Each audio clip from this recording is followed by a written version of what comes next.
All right, so this isn't a recording of a call, but I felt like this is something I should put into this category of the server. Being that I've gone over auction market theory and profiles, I want to go over how I use yearly through weekly VWAP in the same way. So essentially, auction market theory and whatnot applies exactly the same way to a VWAP as it does a profile. So if you look at a profile, right, you have your distribution, you have value area low, value area high, and you have the point of control, which is the mean. And if you look at VWAP, it's actually exactly the same. Right, so this is your point of control, which is VWAP, the mean, and one standard deviation either side of the mean. So here and here is your value area high and value area low. So why is that important? Well, you have both a developing value, right? So as price moves, right, this is monthly VWAP, for example, it's going to develop, right, and it's going to move with price. And that goes the same for really any VWAP, but in this case, I'm talking yearly through weekly. And like I said, you can apply that principle of auction market theory. So, is price rotational in value? Did we recently set back inside? If so, you're going to expect the move, or, the 80% rule can be applied and you should expect traversal of value. Or, first target is the mean, which is VWAP, right? You can apply all of those things, right? And when you use this kind of top-down analysis way of using yearly all the way through weekly, right, it gives you a really good read on, where there is, confluence, right? So do weekly and monthly agree with each other? Does yearly disagree with monthly or quarterly rather? Like, any combination of that, right? And then you kind of filter that information down and come up with a, hypo on the day or the week, whatever it happens to be, right? And then you use these in conjunction with profiles.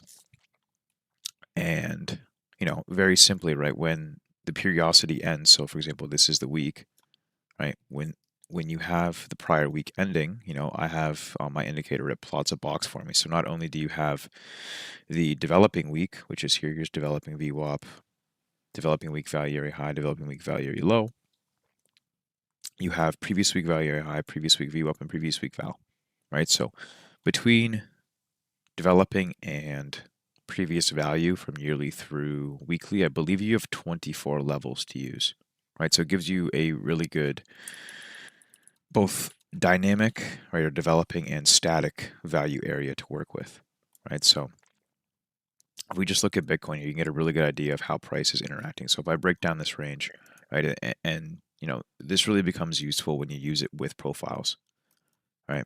Use it with composite structure, volume profile, that kind of thing.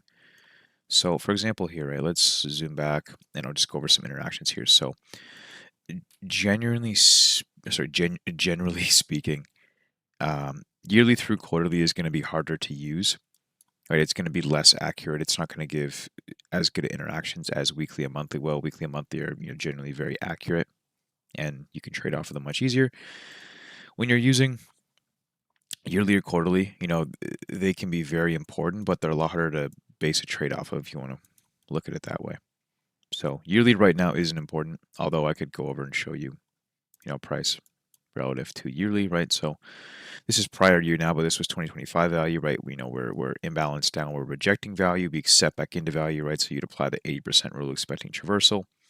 And then we're imbalanced up on value. So value area high, developing year value area high is now support. And it's support until proven otherwise, right? You start to shift back inside. We've now proven acceptance back inside a developing year. First target is the mean, which is VWAP. We bounce there for a little bit. And then once that's lost, it's a very easy flush down to val. So that's the full traversal, right? But nonetheless, yearly is not important right now, being that yearly and quarterly are the same value because we're only in February on the year. So not important.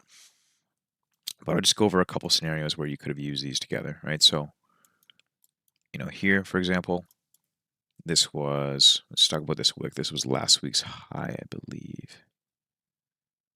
Where is that?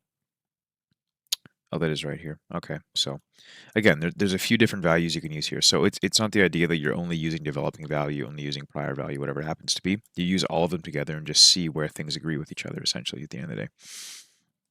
So if we look at the bigger picture here, right, let's just say we'll go back to February 6th. So basically right here, February 6th, right? So you have developing week value, developing month value, and you have developing quarter value, right? So this is when we got the big flush down into 60K. right? We found a bottom down here. We shift back inside of developing week value. We shift back inside developing month value. So what do? Well, you apply that 80% rule, right? You expect traversal up to value area high. So at the time, these are both very similar levels, but nonetheless, it doesn't matter.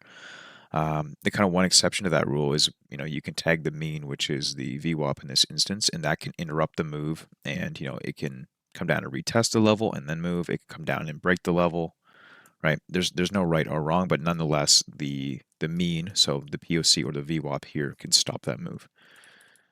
Right, so you can see you get the acceptance here, right? So you're expecting traversal. Of course, here's the mean reversion, right? So now price is just bouncing around VWAP, right? Initially breaks down, comes back for it. Again, it's still really just bouncing around VWAP, just slightly kind of deviated it, right? This is where other confluence comes into play, so composites and whatnot. And it's exactly the same on the monthly, right? So you see the acceptance there, capping upside against the mean, which is VWAP. Again, same thing, VWAP. So it hasn't shown any acceptance actually higher, right? No time and space above this level. Really, it's just slightly chopping, it's just barely deviating it, right? And it's over the weekend. So, as that gets built out, developing quarter is also coming down.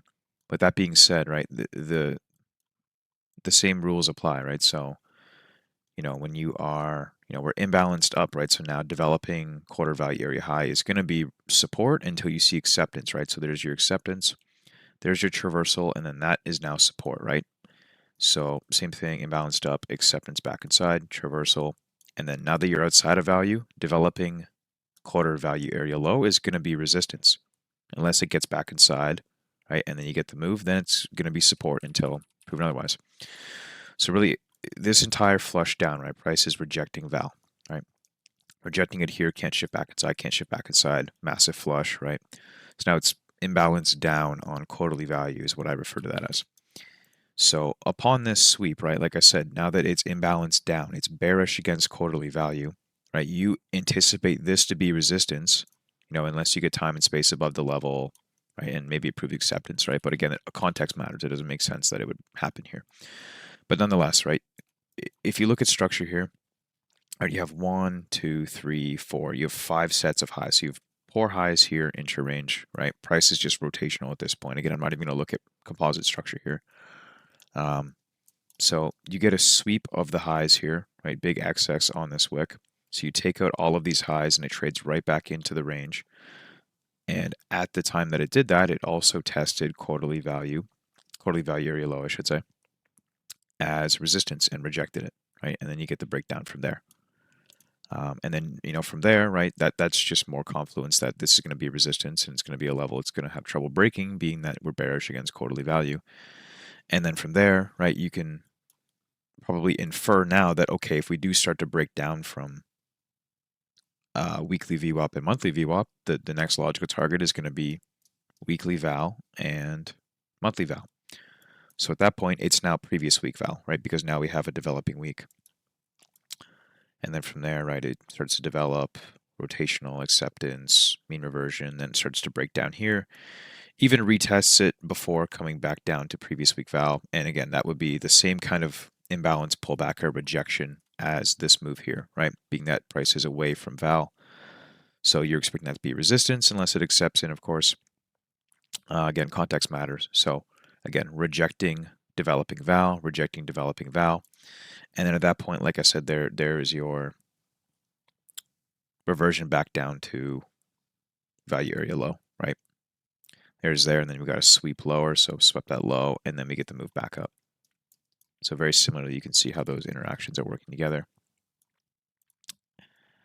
Right, so capped upside against previous week VWAP at that point, right? Then you get the move back down, it sweeps it, and then it's also developing month. And then what's the next target? Well, I mean, you can use them both together, right? You just see where things overlap. So from there, you get the move back up into previous week VWAP, which is also developing month VWAP, right? And we cap upside there again. And then again, you just apply the same rule. So now we're just rotational in the lower half of developing month, right? So if you split it in half, right, you have the mean here, you have the standard deviation either side of the mean. We are completely rotational, right? Just ping-ponging between VWAP and val in developing month and previous week is also the same, yes. You can see how these interactions work together. Again, there's a whole system around this that we use, but nonetheless wanted to touch on that. And even more interactions here, right? So we kind of filled in this single print here, tagged developing week VWAP around that level. Right, we actually came back up and we got a big push up here. We failed at previous week value area high, right? So knowing that, what's the next obvious target? Well, you expect traversal down to the low, right? And at the same time, we also capped upside against monthly VWAP. So the mean. So rotational in the lower half, we just tagged the mean with a good reaction. So what's the next logical target? Probably val, right? So you are, again, we're rotational in the lower half of developing month value, right? We capped upside of VWAP, so you expect traversal down to the low, and we capped upside against value area high of previous weeks, so now you expect traversal. So rotational in the lower half and just rotational in general, now expecting traversal. And you can see that's what happened here. Right? Previous week val, previous week VWAP, previous week value area high, and we just moved back down to previous week val. So just something I felt like throwing in there. Very, very useful. You can apply all of the rules that you apply to a volume profile or composite structure to both prior and developing VWAP.